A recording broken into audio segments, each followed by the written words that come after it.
What do you think study skills are? Collection of sentences. It's a collection of sentences. Excellent. That notes can be made in any way possible. It's really the nature of the text. If you're able to visualize the original and you're able to reconstruct the original text, then you have succeeded.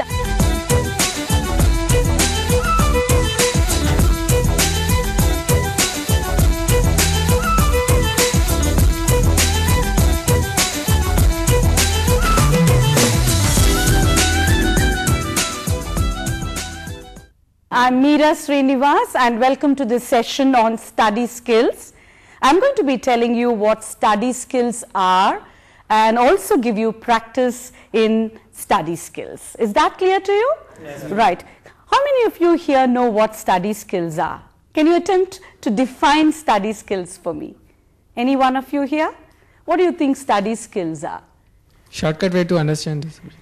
In what sense will it be a shortcut way? What do you mean by a shortcut? Yes, you are somewhere very close, but can you elaborate a little? Yes. Mike. Yes. What do you mean by skimming? Glancing through. Okay. Paper. Okay, fine. Like. So what are study skills? Look at the phrase study skills. I think you have an answer there. They are used to improve our study in our study. Absolutely. They are a set of skills that you need in order to study effectively. All of you are students here and you all study and you need to study. You need to do a lot of reading. You need to do a lot of writing. But the question is, are you reading effectively? Are you writing in an effective manner? So the set of skills that you need, the abilities that you need, the techniques and strategies that you use for studying is called study skills. A study skills makes you an independent learner. Tell me, do you think it is important to be an independent learner? Yes. Why? Why is it important? We can read ourselves. Why is it important to read yourself? As we can easily understandable by reading once. Yes, absolutely. So you want to be an independent learner for several reasons. Do you think a teacher can really give you all the information that you want? No, ma'am. No, because there is a lot of information around you and it's not possible for a teacher to give you all the information that you require, right? And anyway, the classroom time is limited. Therefore, as students at this level that you are in, you will have to go beyond the textbook. You will have to look at reference materials. You have to look at other sources of information and read and study on your own. So you need self-study skills. This is another way of saying study skills. It makes you very independent, self-dependent, because you're able to access information on your own. So do you think it's important to learn study skills? Yes, ma'am. Yes, and you notice that study skills will help you not only in learning English, but also in all subjects. Whether you're learning science or technology or economics, history, geography, any subject, you need study skills. You use it across the curriculum. You use it across all subjects. So it's like this. You give a man a fish. You feed him for a day. You teach a man how to fish. You feed him for a lifetime. Which is more important, friends? Lifetime. Second one. Yes. To teach a man to fish or to give a man a fish? To teach a man a fish.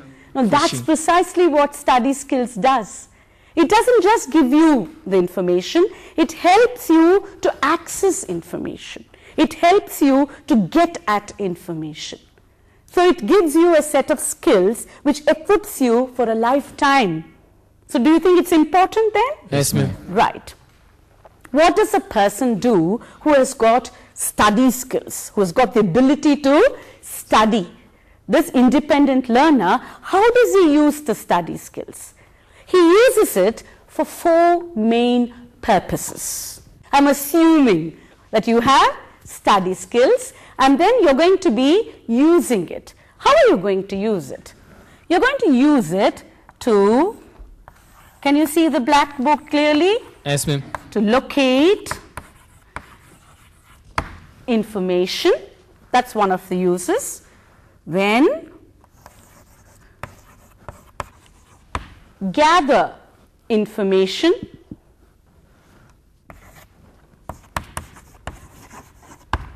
store information, and of course, why do we store?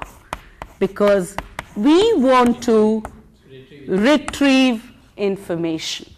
So these are the four purposes really why we use study skills. So is it clear to all of you? Yes, ma'am. So for all these reasons, we need to study about study skills. Now, let me give you an example here. Let's assume that you want to find out the meaning of a particular word. Serendipity, very difficult word, right? You really don't know the meaning of this word. So what do? How do you get at the meaning? You don't have people around you who will tell you the meaning. And no one really knows. So what do you do? Looking at dictionaries. So what have you done? How do you know that you should go to the dictionary? Because of your knowledge. That you know that whenever you want to know the meaning of a particular word, you go to the dictionary. So what have you done already? You have located the source of information. You know that you have to go to the dictionary. So you have located the information. But that's not the end of it. You have only located the source from where you can get the information. So the next stage is to gather information. Having located it, you gather it. How do you gather information? How do you gather? You have information all around you. In this case, you have it in the dictionary. How do you gather? Looking in. What do you mean by looking at it? Searching. What do you mean by searching? How do you search? Reading, absolutely. That's how you gather information. You are reading. Yes, all that you are doing, I do agree. You are skimming. You are glancing. You are searching. But you are actually reading. So when you read, that's the way you gather information. Now, you have gathered information, all right, but you need to store this information that you have gathered simply because you can't retain all the information here. How I wish all of us could. Yes. Really? Yes. But it's not possible. So we can't retain all the information. Therefore, we need to store it somewhere. So that's where we are today. I'm going to be telling you about different ways of storing information. And why do we need to store information? To retrieve it. What do you mean by retrieve? It means recollecting. What do you mean by recollect? Just recollect or call it back? Call it back. Yes. And when do you retrieve it? It's like dormant information there. You make it active.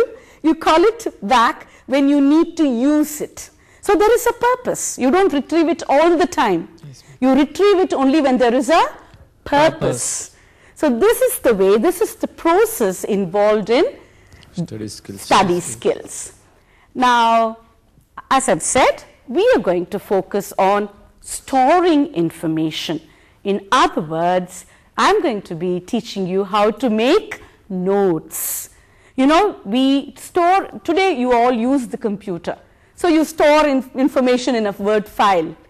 But traditionally, in an academic context, the way we store information is by making notes. I think you do this all the time in your college. Yes, ma'am. You listen to lectures and you just don't just sit and listen there. You immediately take down. When you listen, you take down notes. When you read, you make notes. The process is very similar.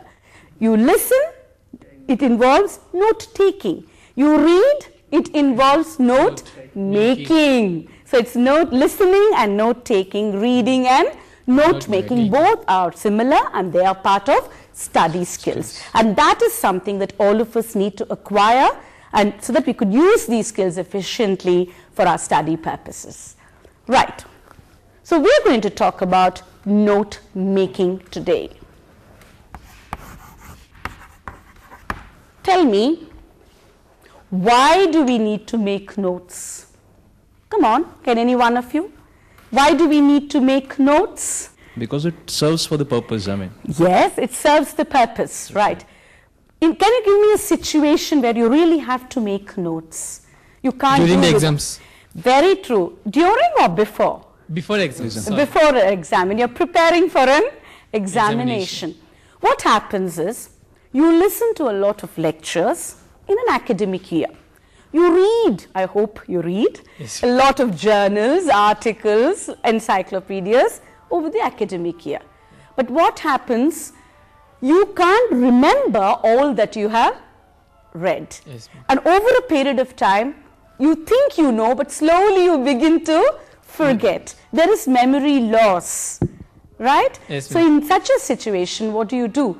You have to make notes about what you have read or what you have listened to, so that later on in the exam, you can retrieve it and recreate what you have read and use it for the purpose of examination. So that's one situation where you make notes just before the examination for revision. It's for future use, for revising, because we have no time to read everything again. Do we have the time? No. ma'am. All that you do before the examination is you flip through your notes. You have an idea of what the chapter is all about, what are the main ideas there, and you go and retrieve the whole thing and hopefully recreate an answer in the examination. Okay, you have talked about an academic context. Where else do we make notes, and what other situations? We've already said we make notes while listening to lectures before an examination. Can you think of other situations where we do some kind of a note making? No, ma'am. Think of a non-academic situation. It need not be a classroom situation. It's another aspect of note making. Let's assume that you receive a telephone call. Okay, And that's not for you. information. It's for someone else. You're working in an office setup.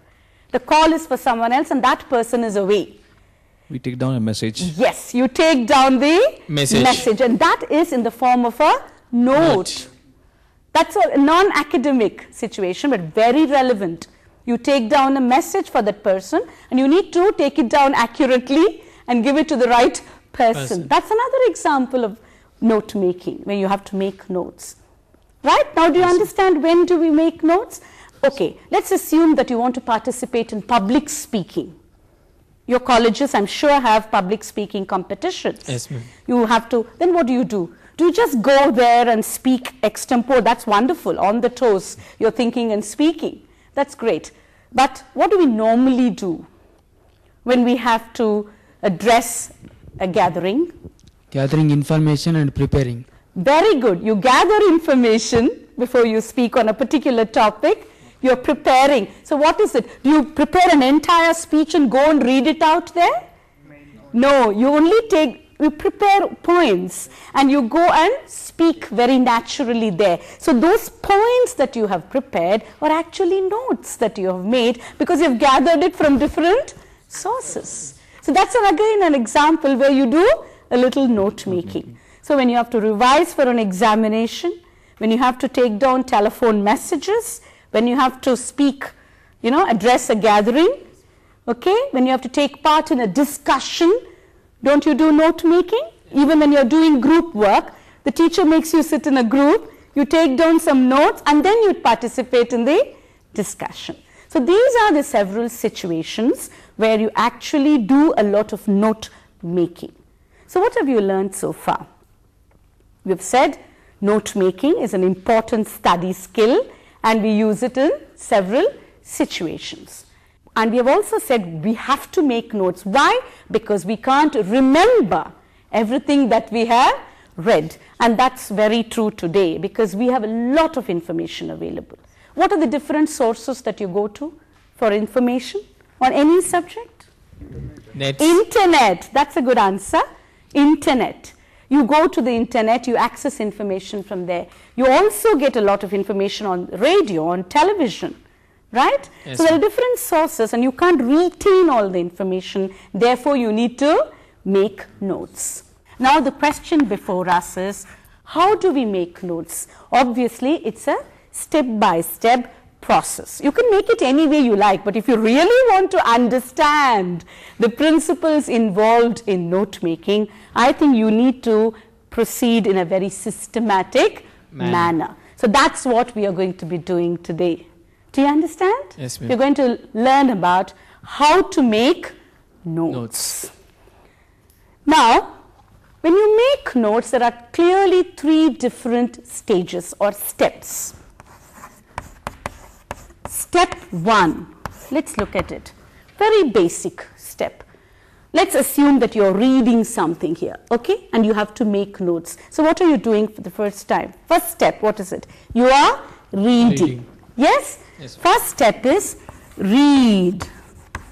Reading. Now, why are you reading? Why are you reading this text which will be given to you? Why do you have to read it? To gather information. To gather information. Is it only to gather information? Yes, that's one of the reasons. Also because, yes? To make a note. Yes, to make notes from that. Any other reason? Is it relevant to our topic? Yeah, it's relevant to what you're working on. Yes, when you're reading, first time, okay, you run your eye through and you read it very quickly. Even skim through the thing. That's what we do initially, so that you know, okay, this is an article worth reading. It's relevant to my topic of study. It's useful, it's interesting. But then you begin what is called the second reading. You read here very carefully. You don't just skim through the article. Yes, you are also scanning all along, very true. But when you're reading, you're also looking for what is called the main ideas. Isn't that so very true? When we read, we look for main ideas? Yes, though we read everything, we are all the time keying in, looking at key words or key phrases or the main ideas. Why? Why do we have to only look for the main ideas? Why? Why do we have to read? To make our notes effectively. Very true. Now, what are you reading? You're reading a text. What does a text consist of? Paragraph. You know what a paragraph is? Collection of sentences. It's a collection of sentences. Excellent. But are all the sentences in a paragraph equally important? No, ma'am. It may be a generalized view. Very good. So all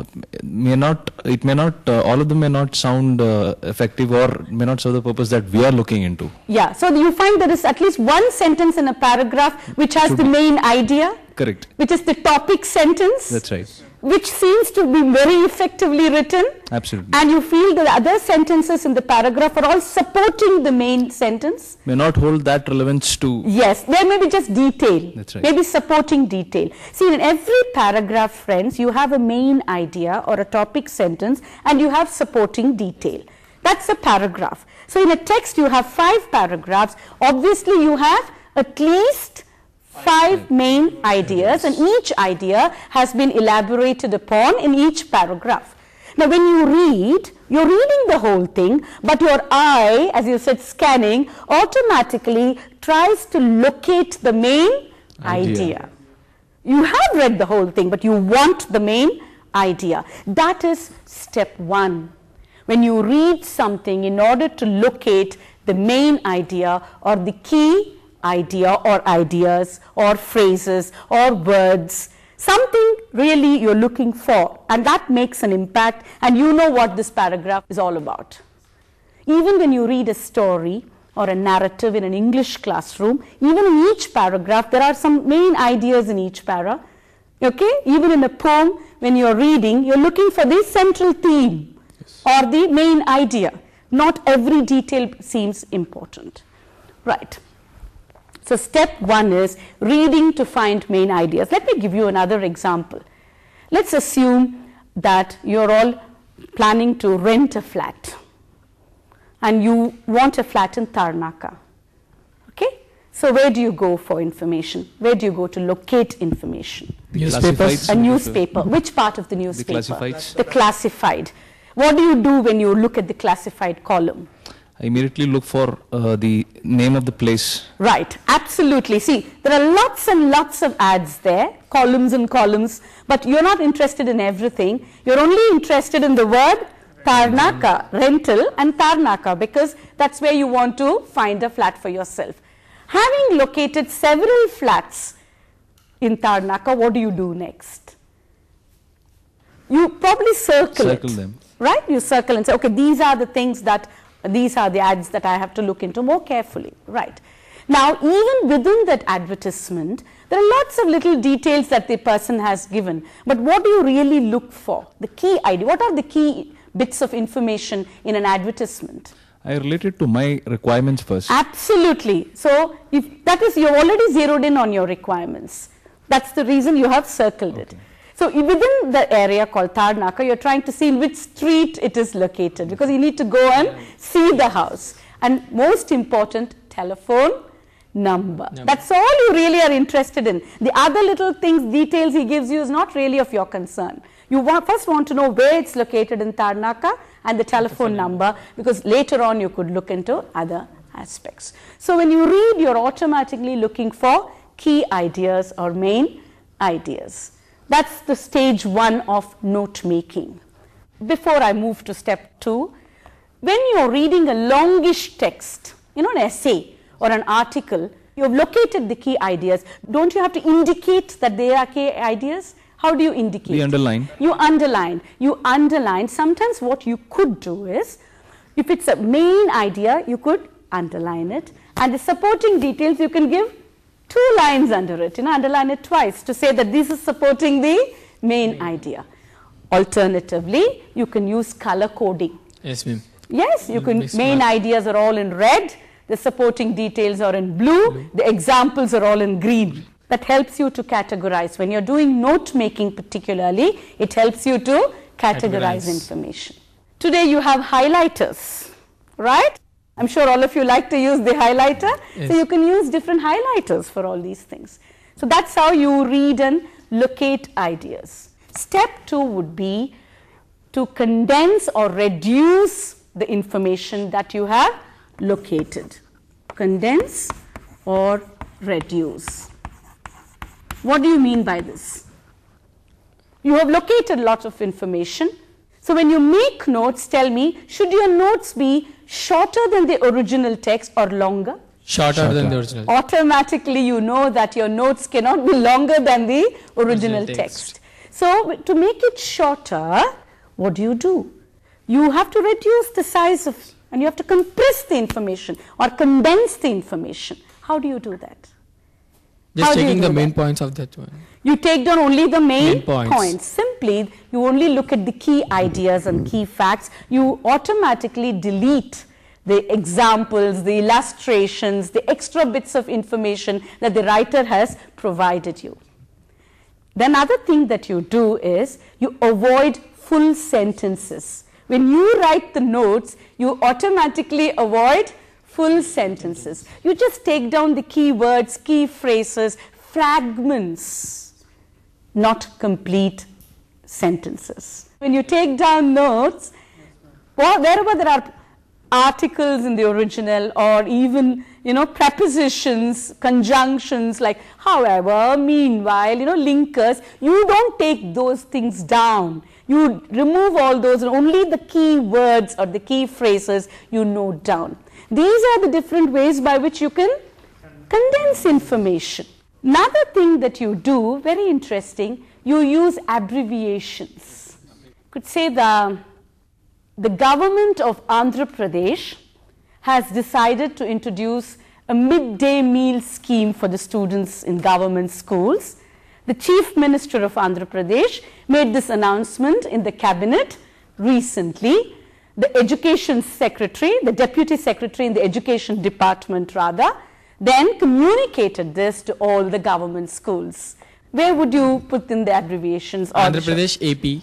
Okay, Andhra Pradesh would be AP. Then CM Chief Government. Minister. Chief Minister will become CM. Government will be GOVT. How would you write deputy? DY. Huh? DYS. DY is enough. Deputy Secretary. Secretary. SEC. Right? Yes, ma'am. You write that rather than the Deputy Secretary. So when you automatically, when you take down notes or when you make notes, you use short forms and abbreviation. Other than that, we also use acronyms. Now, you want to talk about our institute here, Central Institute of English and Foreign Languages. How would you write? CIEFL. Yes, you would say CIEFL.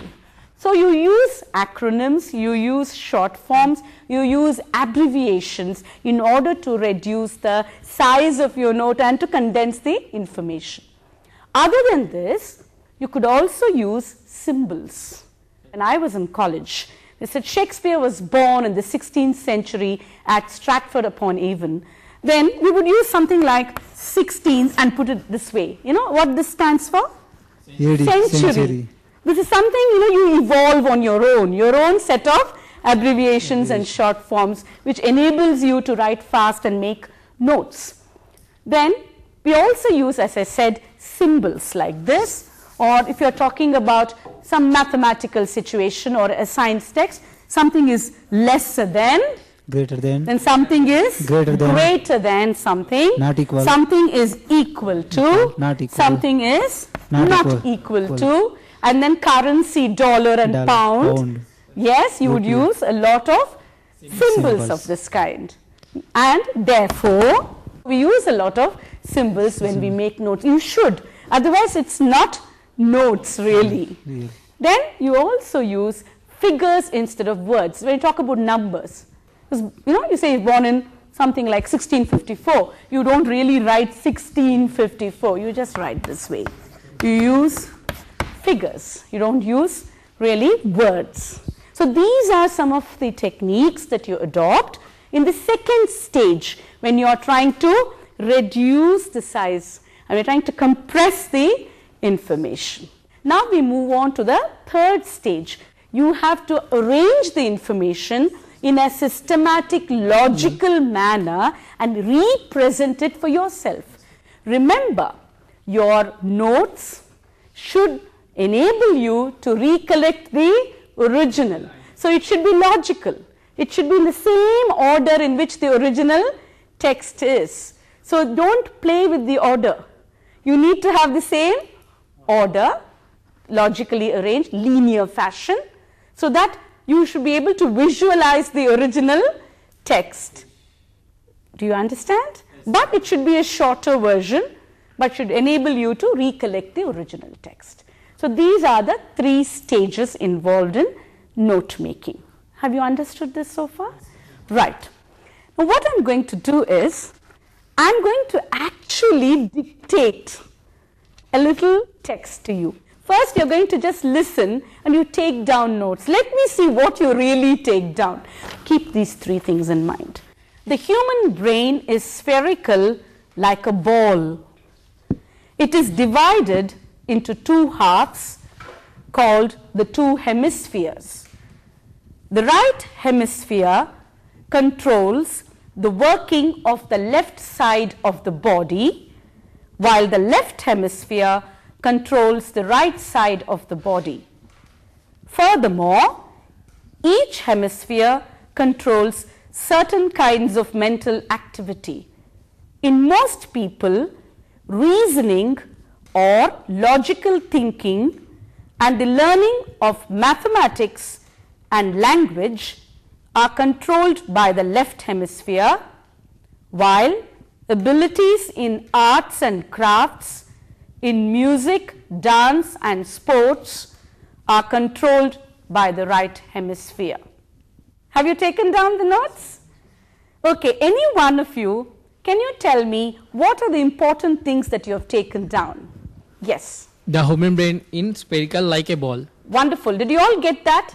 Did you all at least take down the word spherical? Yes. Round? Yes, brain? In shape. Round. Did any of you draw? Yes, ma'am. How many of you did that? Instead of writing spherical, did you draw? Good. Okay, so that's the first idea. First idea is that human brain is round like a ball. Right. What's the next idea? Human brain is divided into two halves. Two halves. Very good. Can any one of you tell me? Did you also take down that information? Okay, what are the two halves? Right hemisphere and left hemisphere. Did all of you get right hemisphere and left hemisphere? Yes, how did you write? Did you write R-I-G-H-T, H-E-M-I-S-P-H-E-R-E? What did you do? RH. You wrote RH. Any other variation? Right side symbol, ma'am. Okay, right side symbol. For hemisphere, what did you do? HM. HM, okay. Did some of you use that symbol? Yes? No. Okay, you wrote the full word? Or did you write at least R hemisphere and L hemisphere? How many of you did that?